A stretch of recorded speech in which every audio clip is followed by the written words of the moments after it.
기조 강연이 끝나면 자리를 간단하게 정리한 후에 한남대학교 강정희 명예교수님을 진행자로 모시고 제1부 주제 발표 세계 언어학자들에게 듣는다가 이어집니다.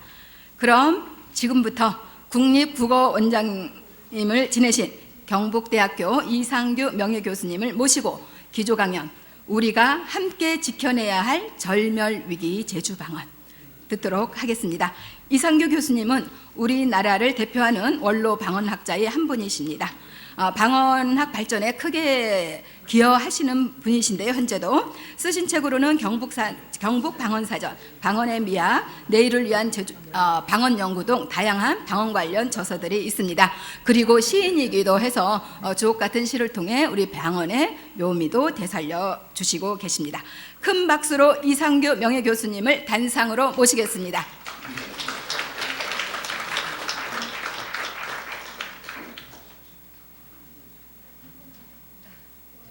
자, 뒤에 그 PPT 자료 준비를 해주시면 좋을 것 같습니다.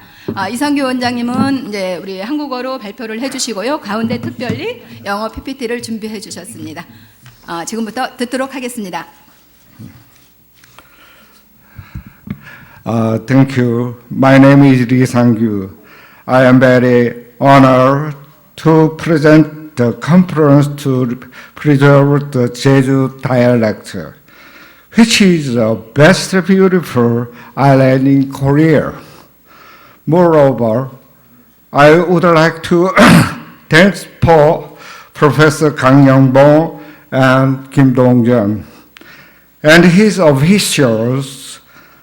I can to meet with the world famous scholar Julia Salabanca, 레노르 그레노블, 스미트라 슈라라 테차 소엔. So very happy. I will make my presentation in Korean to fit the English PPT. Thank you. 안녕하세요. 저는 제주도가 제2의 고향입니다. 저의 할아버지가 제주 목사로 지났던 병화 이형상 관덕정에 복원을 하도록 만든 탐나술육도를 지으신 병화 선생이 저 바로 직계 할아버지이기도 합니다. 그래서 저는 제주도에 대한 애착이 매우 크다 이렇게 말씀드리겠습니다. 먼저 제가 오늘 발표할 컨텐츠는 차제는 문제제기와 함께 다음으로는 언어의 다양성이 왜 필요한가, 그 가운데 제주도 방언이 이 절멸위기에 있는 이 제주도 방언이 왜 보존되어야 하는 건가, 그리고 이 생태 보존과 언어의 다양성과의 관련성에 대한 설명, 그리고 마지막으로는 제가 오늘 이 발제 강의에서 핵심적인 바로 제주도의 국립 방언원 설립과 그리고 우리나라의 종합적인 방언 연구의 센터가 되기를 바라면서, 그리고 이 절멸위기에 있는 제주도어를 유네스코의 절멸위기의 문화유산으로 등재해야 할 당위성에 대한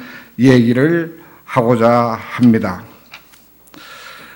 먼저 이 제주도는 여러분들 잘 알다시피 유네스코가 세계 자연유산으로 지정해서 등재할 만큼 매우 긴 역사와 그리고 오랜 전통을 지닌 천혜의 아름다운 섬입니다.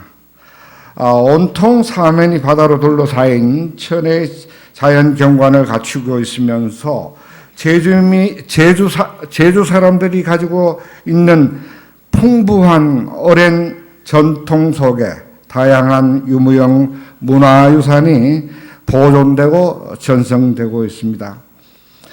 그런데 제주어는 일찍 한반도의 언어와는 상당한 차이를 보였을 것으로 추정하고 있습니다. 유네스코에서도 이 제주 방언이 아니고 제주어로 등재가 되어 있습니다.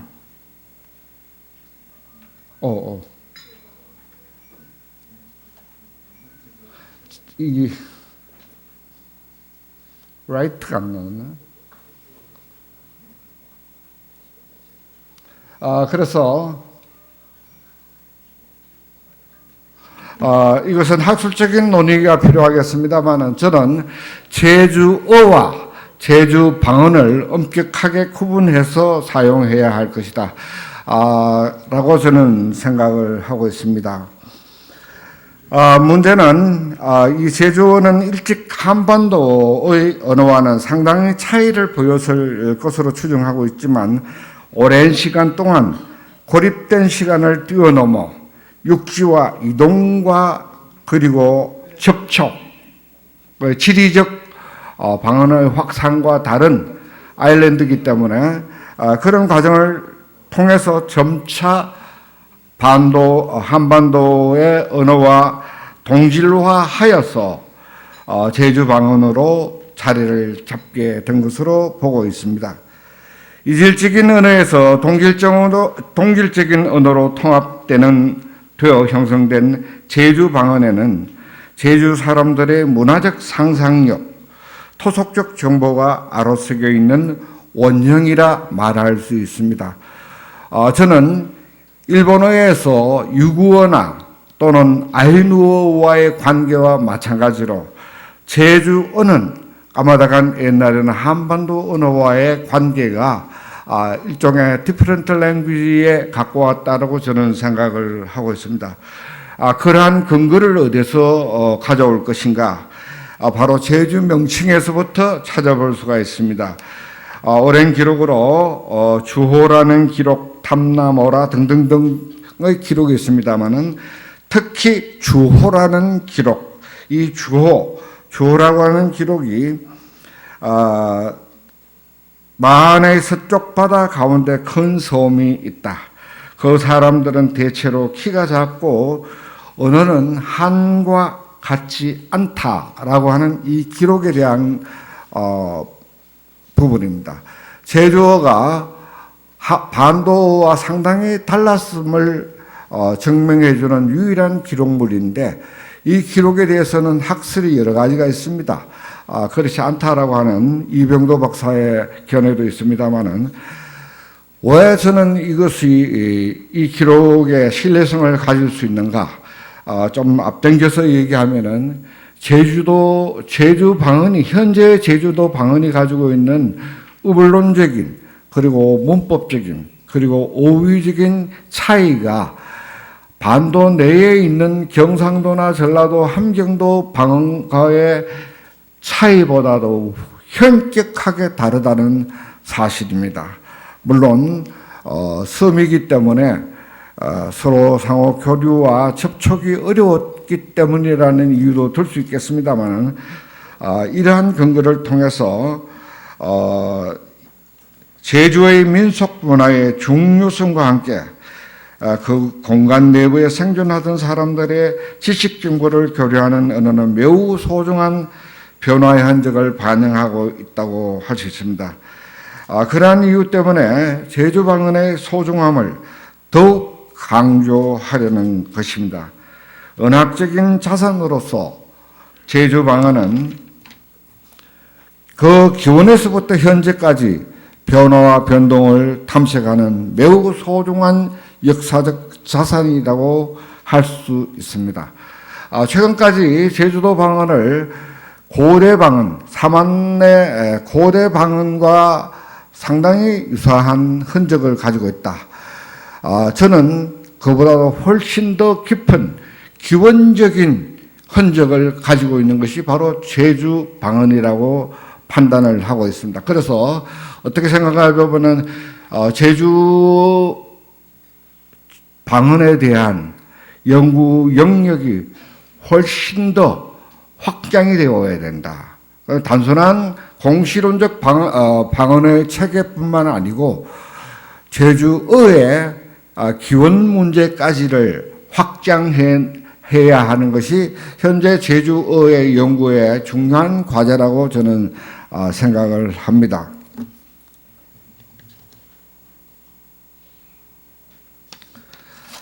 다음으로는 제주어의 중요성에 대한 문제에 대해서 설명을 드리고 싶습니다. 왜 이 제주어가 이렇게 중요한 것인가?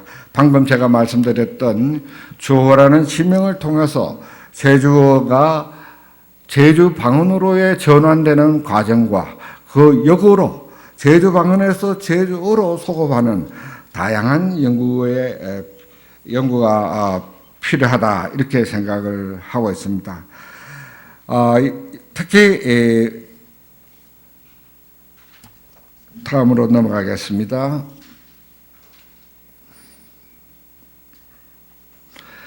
다음으로는 언어의 다양성에 대한 새로운 인식이 필요하다. 우리는 지난 시대까지 20세기에 들어와서 언어의 이 절멸위기, 생태의 절멸위기와 함께 언어의 절멸위기를 굉장히 중요한 인문학적 연구 과제로 채택을 해오고 있습니다. 그러나 문제는 언어 절멸의 범위와 그리고 그 속도가 엄청나다라는 사실입니다. 대단히 큰 위기가 아닐 수가 없습니다. 케냐의 그 응구기가 키큐어를 사용한다는 이유 때문에 언어적 탄압을 당한 사례들이 있습니다.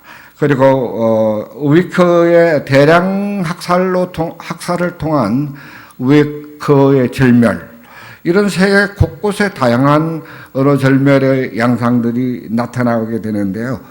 우리나라에서도 일제시대 때 일본을 통한 한글 말살 정책이라고 하는 쓰라린 식민지화의 경험을 우리는 경험을 했습니다. 그래서 언어의 다양성을 훼손하는 다양한 요인들이 있겠습니다만은 가장 큰 요인이 이 언어의 잠재적 절멸 위기의 가장 큰 요인은 정치적 식민화라고 할 수가 있습니다. 그 이유에는 이 교육의 부재, 그리고 제주 문학의 일상어로서의 제주어의 사용, 이런 것들이 단절됨으로써 언어는 급격히 절멸해 가고 있다. 실질적으로 언어의 절멸은 이러한 정치적 요인 이외에도 식민지배, 벌목, 채광, 그리고 다국적 기업 등의 다양한 요인에 의해서 언어 절멸을 초래하는 과정이 가속화되고 있다. 이처럼 언어의 절멸은 다양한 생물 종의 절멸 위기와 마찬가지로 인류가 당면한 매우 심각한 문제라고 할 수가 있습니다. 특히 지배 언어가 피지배 언어를 포식하는 언어 식민주의야말로 가장 위험한 요인이라고 할 수가 있습니다. 이것을 다시 국내로 좁혀서 본다면 표준어와 지방 방언과의 관계로 대비를 할 수 있습니다. 다시 말하면 세계적으로 메이저 랭귀지인 영어에 의한 마이너 언어가 소멸되는 것과 마찬가지로 나라 안으로서는 표준어와 북한의 문화어와 그 이외의 많은 방언들의 관계와 대응관계를 가지고 있다. 그런 때문에 변두리 언어가 급속하게 절멸하고 있다. 이렇게 얘기를 할 수 있습니다. 그러면은 우리는 이러한 언어 절멸에 대한 어떤 대처를 해야 할 것인가?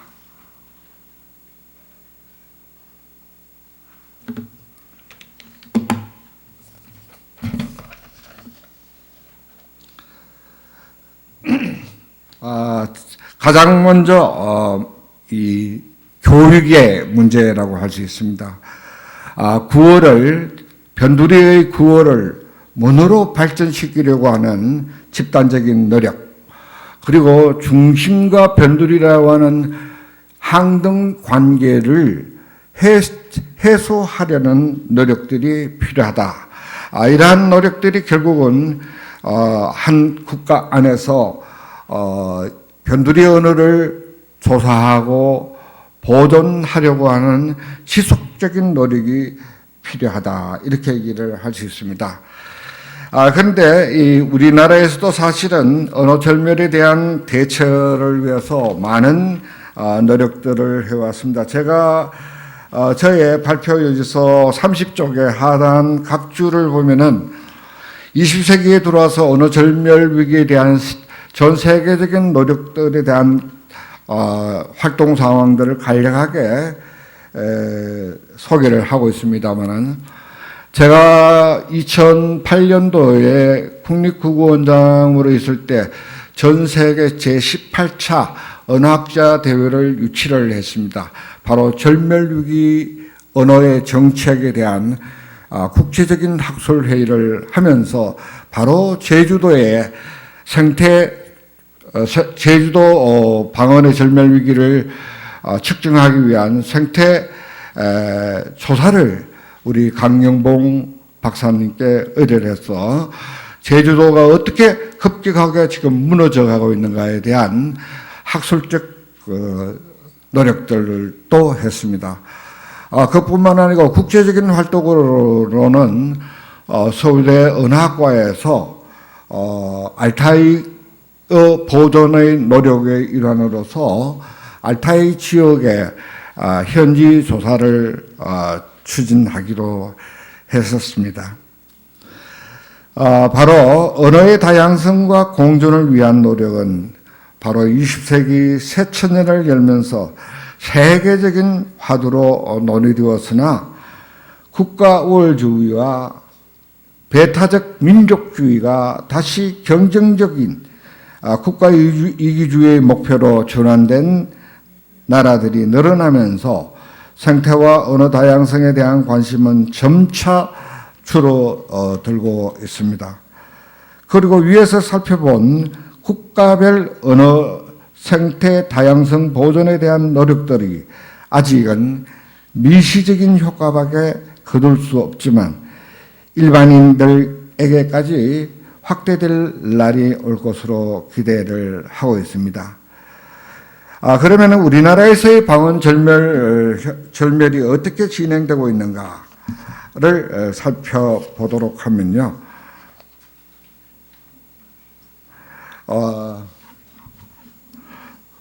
우리나라의 방언 절멸 속도는 측정하기 위해서 제가 조금 전에 말씀드렸던 제주 지역의 생태 지수 측정을 통해서도 엄청난 속도로, 그리고 집단적으로, 그리고 다발적으로 진행되고 있다는 사실입니다. 결론적으로 어떤 발전이든 그 발전은 다양성이 전제가 되어야 합니다.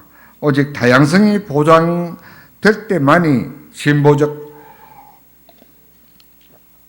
발전이 가능하기 때문에 우리는 끊임없이 우리 문화와 언어를 단일화하고 획일화해 나가려고 하는 정치적 요인 때문에 지속적인 발전을 우리 스스로가 가로막고 있습니다.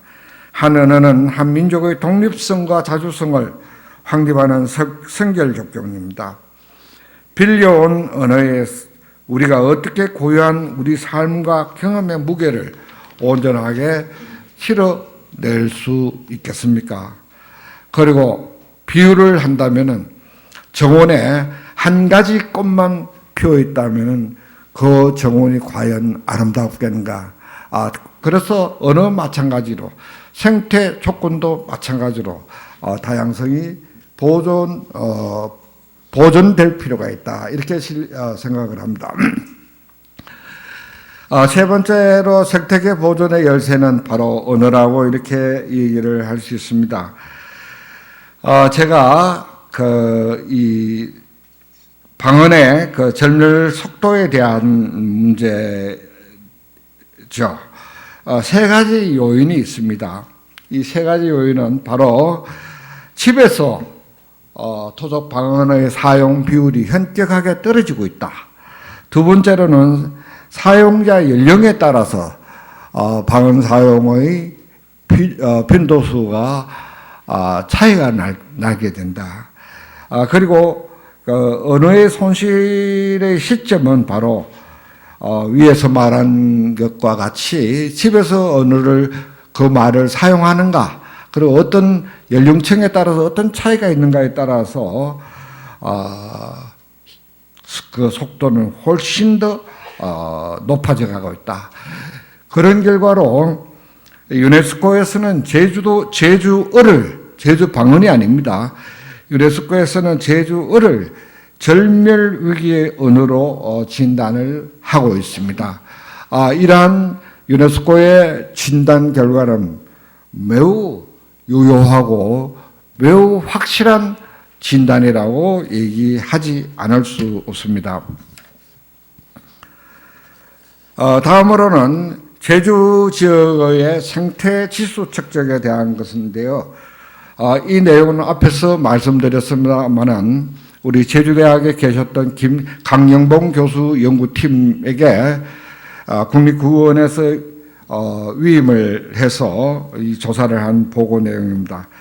그 가운데 왜 제가 사례를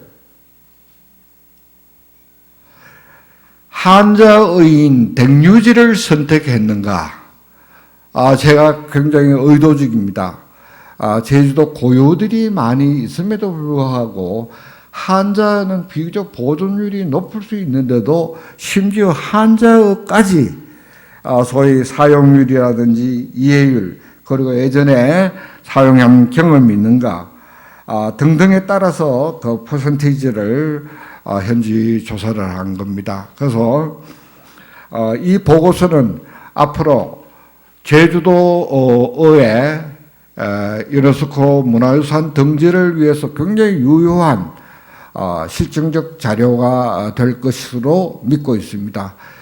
심지어 고유가 아닌 한자어 당유자입니다. 당유자, 댕유지라고 하는 거. 당유자가 제주도 어문에 적용에 의해서 댕유지로 됐는데 이 당유자라고 하는 한자조차도 이렇게 모르는 사람이 많고 절멸의 속도가 빨라지고 있다는 것은 상징적으로 제주도가 얼마나 큰 위기에 처해 있는가를 알 수가 있습니다. 오늘 굉장히 중요한 핵심 내용이 되겠습니다. 그러면 왜 제주 방언이 왜 중요한가? 방언은 전라도 방언도 있고 경주 신라 방언도 있고 북의 평안도의 고구려 방언도 있는데 왜 제주도 방언이 보존이 되어야 될 당위성이 있는가를 제가 말씀을 드리고자 합니다.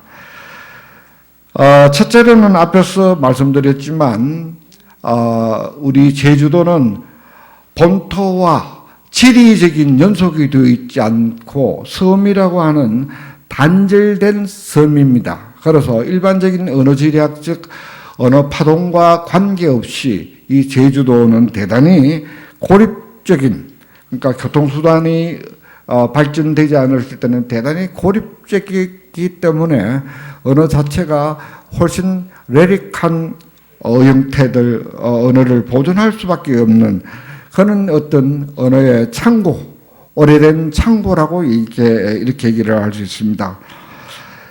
그래서 이 제주도 방언을 통한 앞에서 말씀드렸습니다마는 이 제주 방언의 고어들과 고어들을 통해서 육지 방언과 어떤 접촉과 이주 그리고 동화가 이루어졌는가, 이러한 것들이 아주 미시적으로 연구가 되어야 할 것입니다. 현재까지는 제주도 방언에 대한 공시적 체계 연구에 몰입해 왔습니다. 의문 체계가 어떤가, 모법 체계가 어떤가, 어휘 체계가 어떤가에 대한 관심에서 이제는 제주도 방언의 연구가 통시적 차원으로의 확장과 본토 방언과의 어떤 이주 교섭 간섭이 이루어졌는가, 또 더 거슬러 올라가면은 제주 방언의 기원적인 문제, 한반도와 한국어와 함께 이 제주도 방언의 기원의 문제가 연구가 되어야 될 필요가 있다. 그리고 세 번째로는 바로 제주 방언이 가지고 있는 독자적 체계들입니다. 그것은 요 다음에 제가 어물론적인 문제, 문법적인 문제, 어휘적인 문제들에 대한 것을 간략하게 기록을 해 두었습니다. 시간 관계상으로 이 문제를 일일이 다 언급하기가 힘들겠고요. 특히 제가 한 가지 말씀드릴 것은 어물론적으로는 아래아가 남아있다라든지 위라고 하는 것이 단모가 진행되지 않고 있다라든지 어법적으로는 문법적으로는 격조사나 활용 의미 체계가 본토 방언과는 상당한 차이가 있다는 겁니다. 쉽게 말씀드리면 제주도 방언의 기원을 과연 사만이나 고구려 방언의 기원과 동일할 기원이라고 하는 것을 설명해 내려고 하는 그런 지속적인 노력들이 필요하지 않겠는가. 어휘적인 것도 마찬가지입니다. 제가 한 가지만 더 말씀드리면은 마늘이라든지 달래와 같은 달래에 대한 제주도 방언의 특징들 그 외에도 많이 있습니다만은 체계적으로 어휘 체계적으로 본다면은 수사에 있어서 하루 이틀을 하루는 금숭, 이틀은 다간, 하루 이틀 다음에 사흘날 열흘까지는 본토 방언을 간섭위에서 통지로되어 있습니다만은 수사에서 첫 번째 1, 2를 나타내는 하루 이틀을 나타내는 이 방언이 독자적인 길을 걷고 있다는 것은 대단히 제주 방언의 기원의 문제를 우리는 새롭게 생각하지 않으면 안 될 그런 상황이 아닌가 이렇게 생각을 합니다.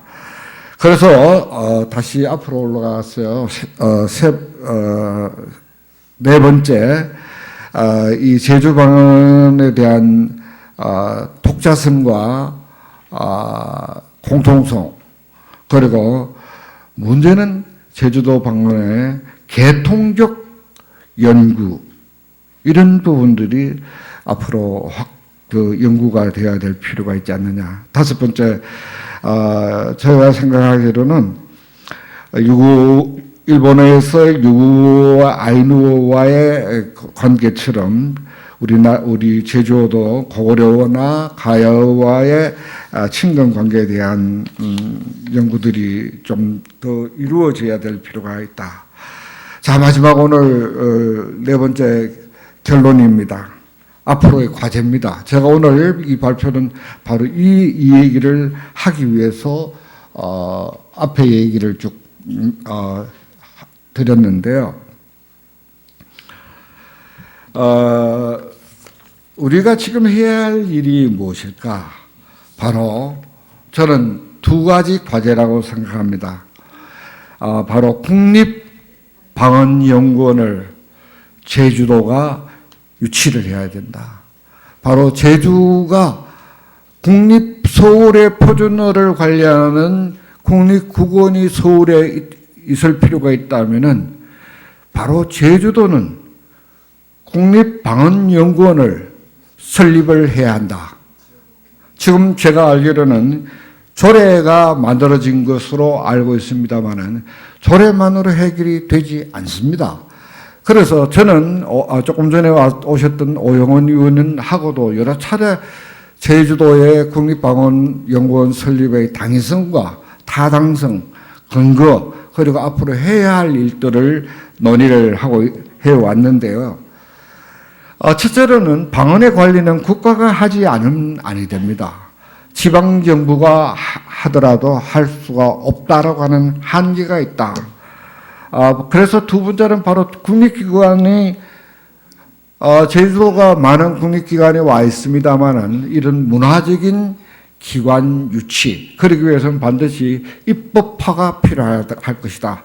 그래서 지금 기초적인 입법 법안까지 만들어져 있는 상태입니다. 그래서 제주도에서 특히 도 행정에서 이 부분을 마음을 먹고 장기적인 제주도 국립방언원 설립을 위한 텍스포스 팀을 만들어서 대응책을 마련해 주시기를 간절히 바라고 있습니다.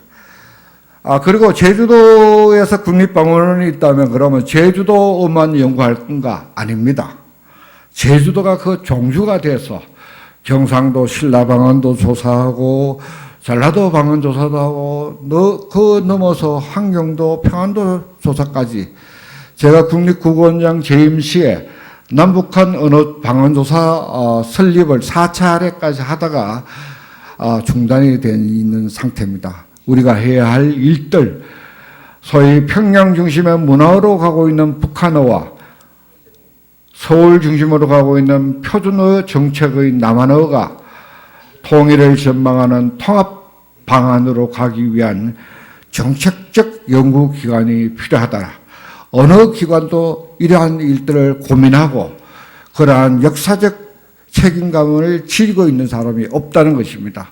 바로 오늘 이 자리에서 제주도 우리 문화예술국장님 와 계시는데 제 건의를 소홀하게 듣지 말으시고 시의회 의원님 마찬가지입니다. 그래서 제주도가 한국의 언어 정책의 소위 다양성을 보존하는 중심 국립기관 설립을 강력하게 촉구를 합니다. 시간이 거의 다 된 것 같습니다. 마지막으로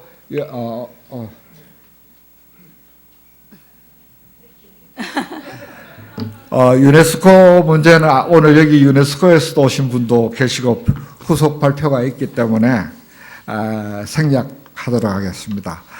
결국 제주도가 국립국어 방언연구원 설립을 위한 역동성을 가지기 위해서 앞으로 유네스코 문화 등재를 위해서 바로 제주연구소가 우리 강영봉 교수님하고 앞장을 서서 이 제주 방언이 유네스코의 무형문화재로 등재되기를 진심으로 기원하면서 끝으로 마지막으로 한 말씀만 더 드리겠습니다. 이 세상에 가장 아름다운 꽃이 되기 위해서 우리는 하나의 꽃만을 꽃밭에 키울 일이 아니라고 저는 생각합니다. 다양한 채소나 봉숭아, 아름다운 꽃들을 이 제주도의 아름다운 섬에서 섬 가득 우리의 언어의 꽃을 피울 수 있게 되기를 기원드립니다. 대단히 감사합니다.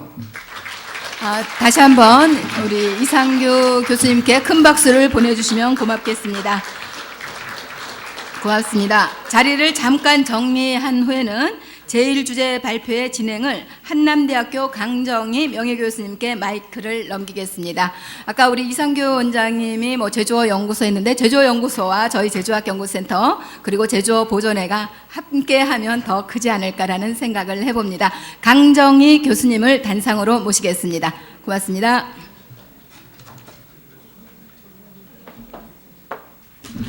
발표자는 우리 강정희 교수님한테 이제 마이크를 넘겨서 직접 강정희 교수님이 소개하도록 하겠습니다.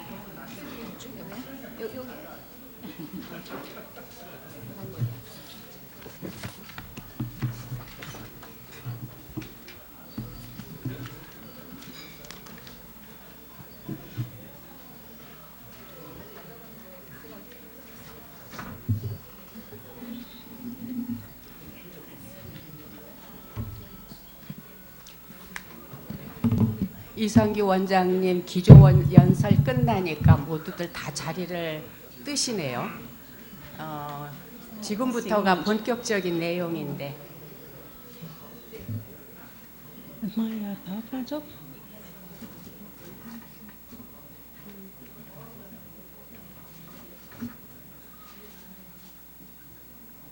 어떻게 시작할까요?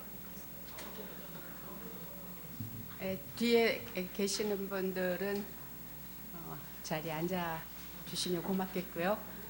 지금 소개받은 한남대학교 국어국문학과에서 5년 전에 퇴임한 퇴물 강정희입니다. 제주 출신으로서 제주 방언을 평생을 연구하다 보니까 이런 자리까지 불러주네요. 감사합니다. 그리고 제가 이게 좌장 앉아서 하는 거는 좀 그러네요. 그렇죠? 저기 가서 하는 게 좋지 않아요? 예, 어쨌든 예, 진행을 하겠습니다.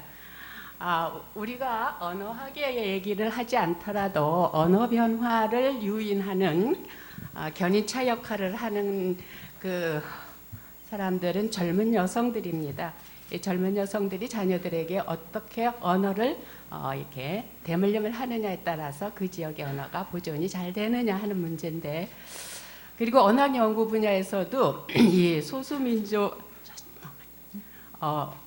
이 소수민족의 소멸, 그 다음에 각 지역의 언어들의 이 변화, 이런 거를 언어학 연구 분야에서도 주로 여성학자들이 많이 합니다.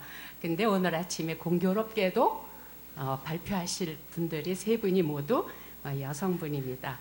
언어 변화, 언어 보존, 이런 건 정말 우리 여성들이 맡아야 할 것인데 남성들의 외조가 없으면 그것 또한 어렵습니다. 자, 오늘 처음 발표하실 분은 우선 세 분한테 제주도에 오신 거 환영합니다. 처음이죠? 지금 얘기하느라고 못 들어요. 자, 제일 주제로 처음 발표하실 분은요, 소아스 런던 대학교에서 오신 줄리아 살라방크 교수이십니다. 박수로 격려해 주시기 바랍니다.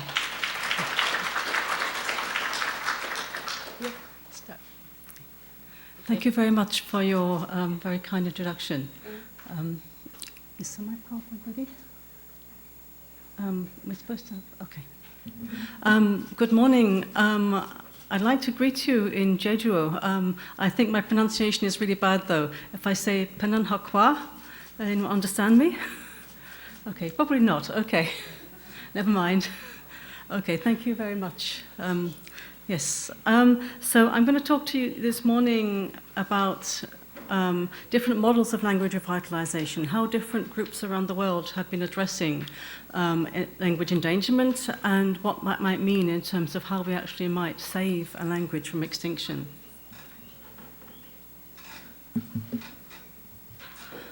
Okay, so, oh dear. Okay.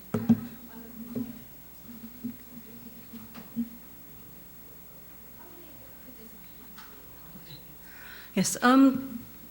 So as we know, as many of you know, many of the languages around the world, sadly too many languages in the world are currently in danger of dying out for various reasons, similar to the reasons that we've been talking, Professor has been talking about in the previous talk. In 2008, Professor Suzanne Romain suggested that there are various responses that people around the world have made to language endangerment. And the first one of these, is to do nothing, and that is the response of many people around the world. And many people will say, oh, isn't it better if we all speak a big language, a common language? I would say to them, we don't have to lose our own language in order to speak another language, in order to speak English, in order to speak Standard Korean. We can also keep our own identities. But if we don't do anything about language endangerment, the loss of linguistic diversity, all these beautiful flowers, will disappear in years to come. And therefore, linguists have decided, in their response to language endangerment, to document languages. That means to record people speaking the language, to write down as much of the language as possible, and to describe those languages so that they are not lost to the linguistic science at least. And this is the response of most academics and most linguists.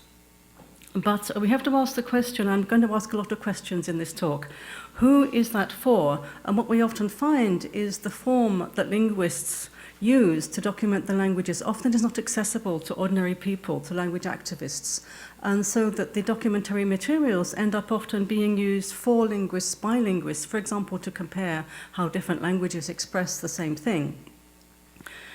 The third response that I want to talk about is to promote language revitalization and maintenance. And that is really the response that most people who live in language communities are interested in. And it is increasingly of interest to many communities around the world. And I'm finding that, especially this is true in Asia. Recently, I've been looking at endangered languages in Thailand with Professor Surat Radecha over there. And also in India, there's increasing interest in language endangerment in India and also other countries in Asia. So I think this is very timely here to talk about this issue and what we can do in this island, and also to relate that to other languages around the world. Okay.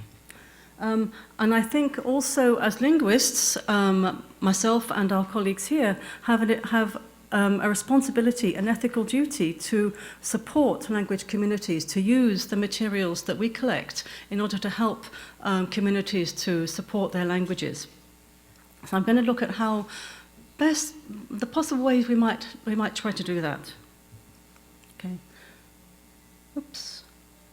Okay, so here's a map. I wanted to show the map from an Asian point of view, so especially because some of the earliest attempts to revitalize endangered languages have come from the Pacific region. So these are just a few examples of language revitalization around the world, and you can see Jeju there more or less in the middle. And you can see that there are various, I tried to include examples from all continents, and I'm going to show you some pictures of some of those in a minute. Okay.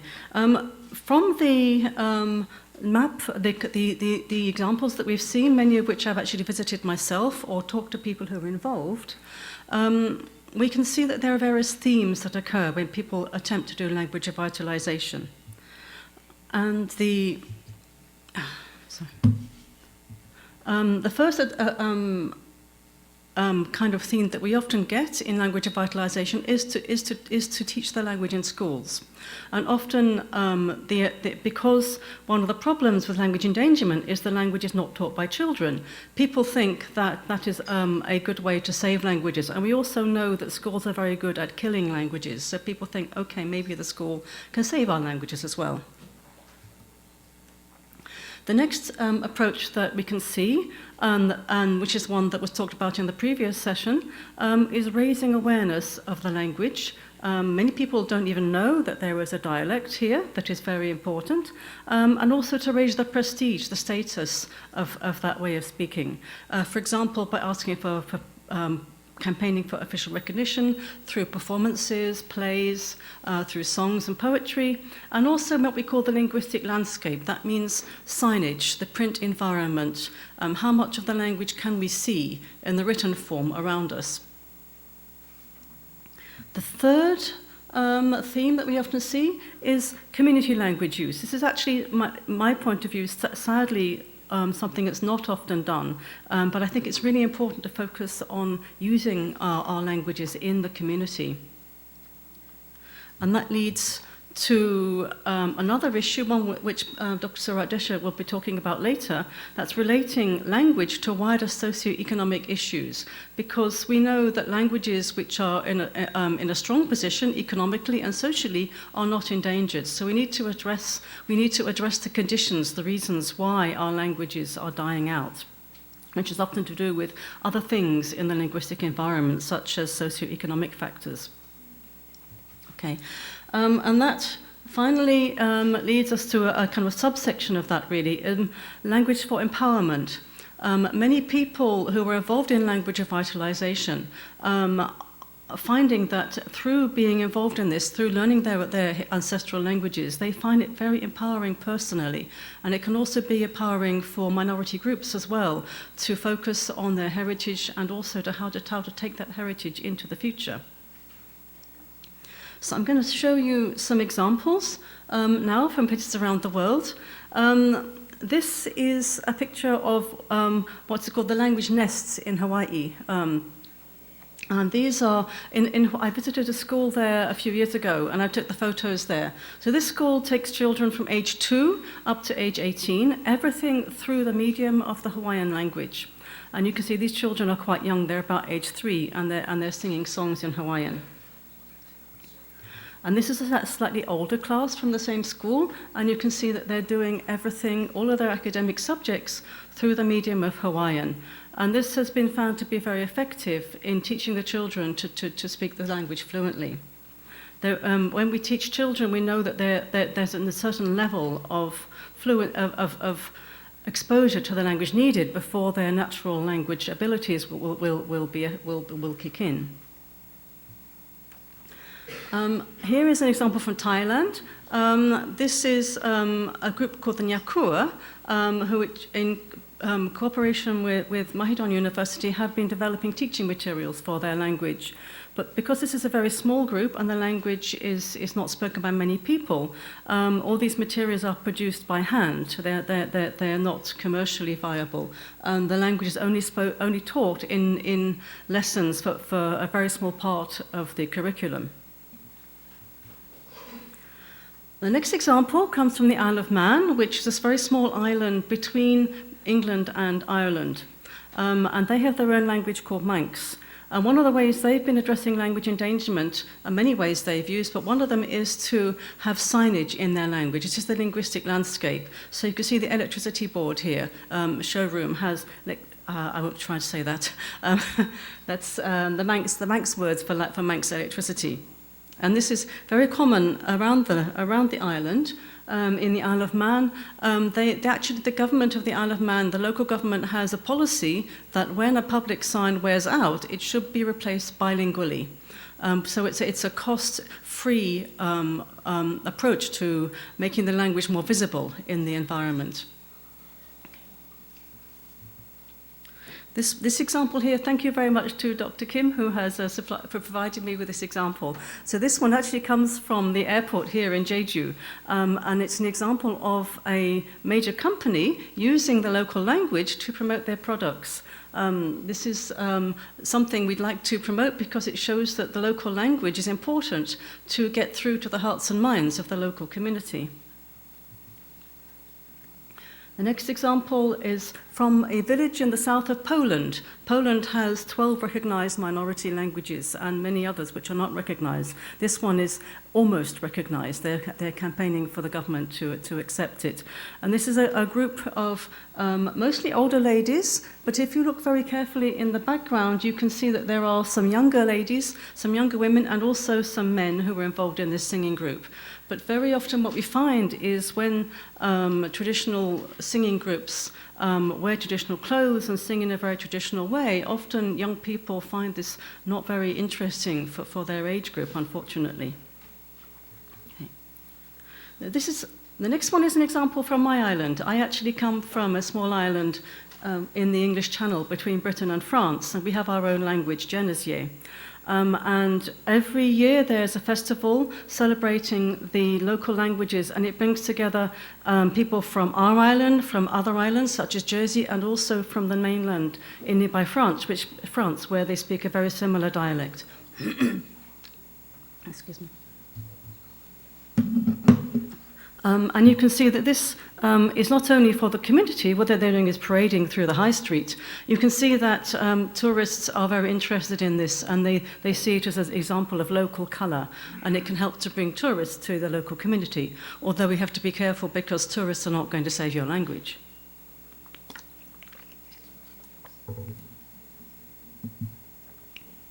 Okay, there's another example from, oh dear. Another example from Jeju here, but thank you very much again to Dr. Kim for this. These are some children in a Jeju speech contest. And what's interesting is that when they are taking part in these speech contests, again, they dress up in old-fashioned clothes. These are clothes which are normally only worn by older people.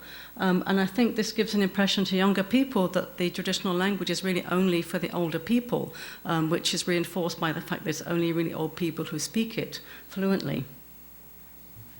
Okay. So I want to move on to examples of actually using the language in the community. Here is an example from Alaska. Sealaska means Southeast Alaska.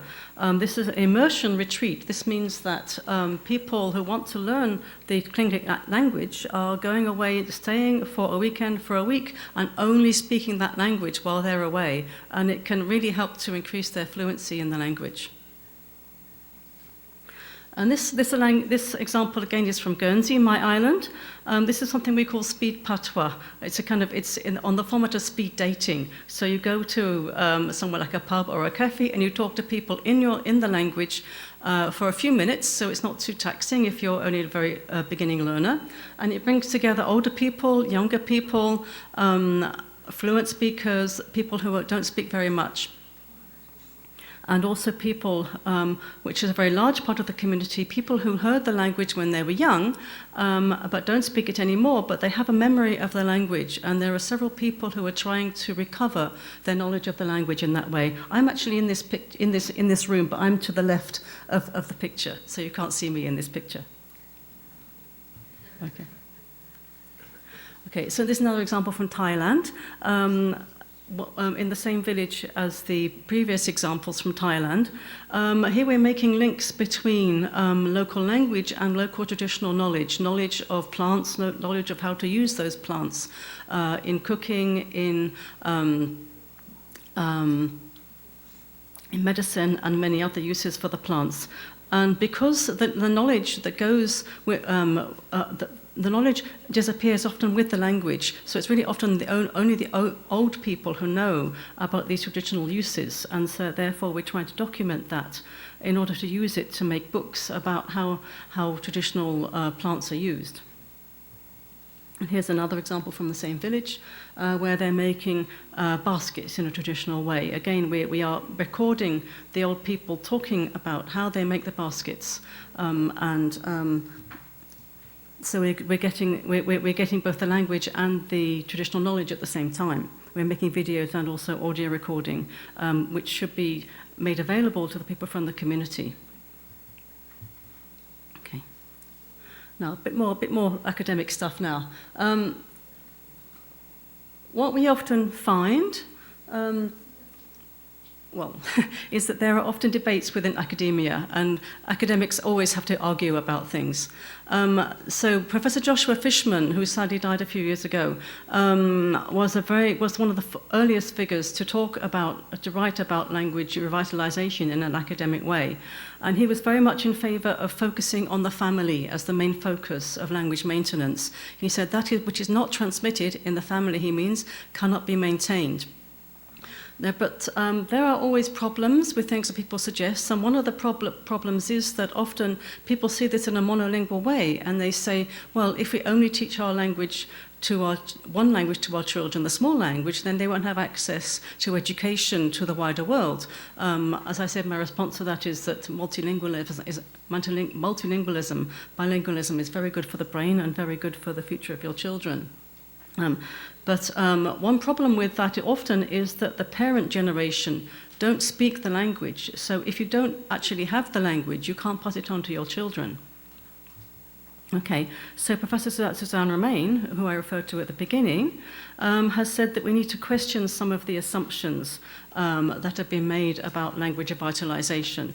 And she says that because many movements in language revitalization focus on schools, this may be a different approach to what Professor Fishman has suggested. Whoops, I forgot that. Okay. But as I said, if there are no young adult speakers, how can a language be passed on either in families or in schools? If you don't have teachers who know how to speak the language and how to teach the language, then it's not possible to pass it on to the children in schools. And if the parents don't speak the language, they can't use it in the family. So my suggestion to that is it's really important to develop a core of fluent adults in as a really the first stage in any language revitalization.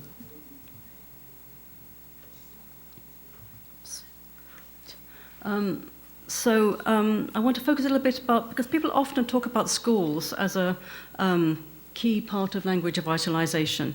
But Joshua Fishman has said that really it's important to focus on the home so that people know the language before you start to write it and before you start to focus on the prestige and the official acceptance of the language. But we know that many language movements ignore his advice and they focus on schools straight away. As I said, that is often very important for raising the status of the language. But then we have the problem that often, as I said, there aren't enough teachers who can teach the language. We've seen in Hawaii and other places around the world that immersion, that is doing everything through the language, can be very effective in teaching languages. But it does require significant investment, significant resources for each generation. If you're not using the language in the home, you have to teach it to every generation again in the schools, and that can be very expensive. Often people think the school will take the place of the parents in teaching the language to the children. But what we found in Wales, in the UK, where they have been teaching, doing immersion teaching for 30 or 40 years now, is that they found that children don't always use the language after they leave school because they only know school language. They don't know family language, intimate language. So the other problem is that, as I said, we don't always have enough teachers with enough language knowledge to teach the language at that level. So often we have individual lessons, say maybe once a week, 30 minutes a week, 1 hour a week in the lesson, in schools. And often those lessons are not in the mainstream curriculum because the language is not recognized as part of that. This is what the case in my language is. So it's optional after school clubs or maybe in the lunch hour where they learn the language. And the problem with that is that the teachers are often volunteers. They're not trained and therefore they don't really know how to teach the language. And they're often very old, so they teach the way that they were taught when they were at school, which is often not attractive to children nowadays. And the other problem we get with that is that there's an implicit message that our language is not good enough to be taught as part of the mainstream curriculum. And that can give the children a subliminal message that it's not really worth learning the local language.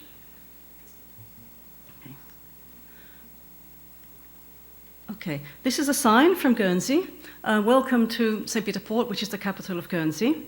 And it's one of the attempts to raise the public profile of the language by including it in the linguistic landscape, like in the Isle of Man. We've learned a lot from how the Isle of Man has been very successful in saving their language. Okay, but again, you have to be careful with this because you can do a lot of signs and you can have a lot of the language in the public arena, like in the Isle of Man, but it doesn't necessarily mean that people speak the language fluently.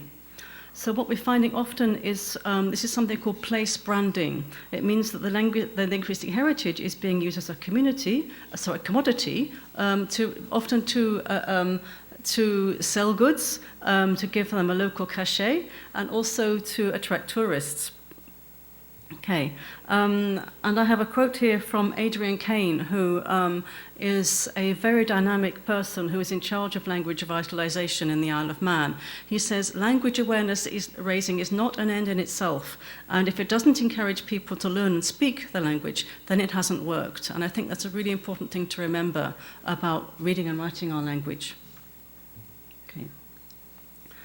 Here's another scene from Guernsey. Apologies for the quality of this photo. It's a very old photo. Here, as in many places around the world, in Guernsey as well, we have festivals, language competitions to demonstrate how well to speak the language. And they're often great fun. I really enjoy going to these festivals. And they give us pride in the language, they help people to identify with the language, and they promote the local culture.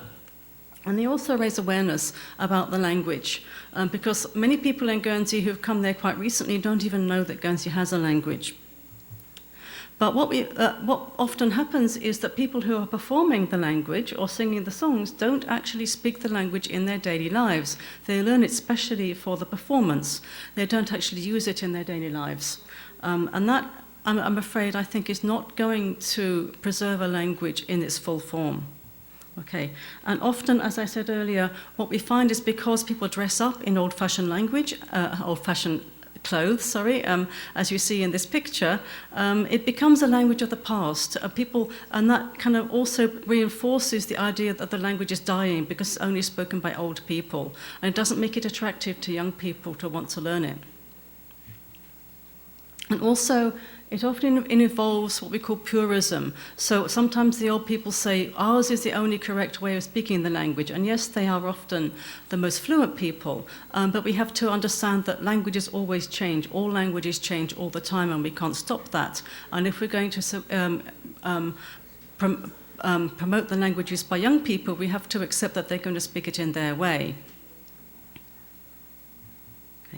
So here's a few more examples. This is something called les bibides, which means the insects, they buzz around. And it's an attempt to introduce language to young people in Guernsey. And it's great fun, again, and it's a lovely thing to do. Children are very cute, and we love to include them in language activities.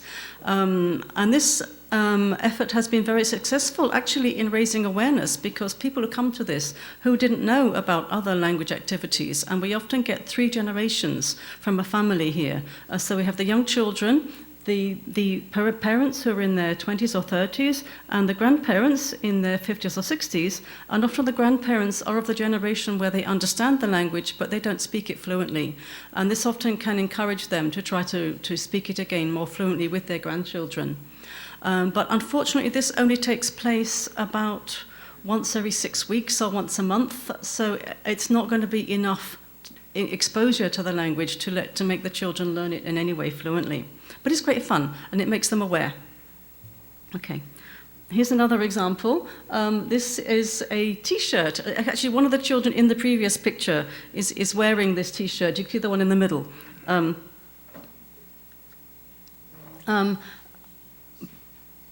And this is being promoted, again, to raise the awareness of the language, but Colimouchin is the word for snail. This T-shirt is helping to keep our local language alive.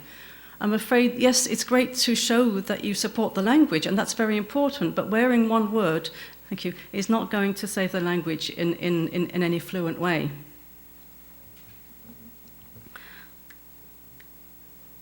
Come on.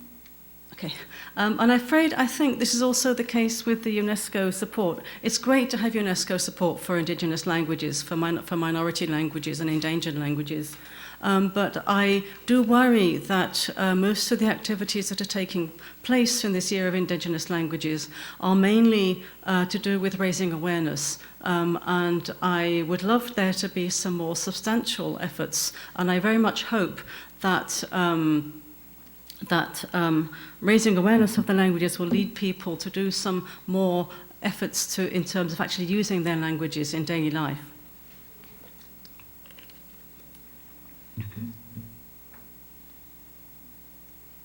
Right. Okay. I've mentioned already that there are many people around my age who are what linguists call semi-speakers, passive speakers, or latent speakers. That is, they understand the language and they don't speak it fluently. And that's a very common situation in many endangered languages. And also, if you've ever learned a language, you'll know that often you learn to understand much more before you can speak fluently. I don't like the term semi-speakers, by the way. I prefer to use latent speakers, which means people have the potential to speak their language. And there's a group in Guernsey, aged mainly between 55 and 70 years, who learnt the language when they were young. Often when they went to school, they stopped speaking it because they were told off. I have, for example, one of the people I talked to said he went to school and he was told, come back when you can speak English, when he was 5 years old. And that's a very difficult situation for a child. So in some cases, these people haven't spoken their home language, their first language, for 50 years, and they really find it enjoyable. They find it really gives them, I find it gives me a fuzzy feeling in my, warm feeling in my stomach to speak my language. I really enjoy speaking it with my friends.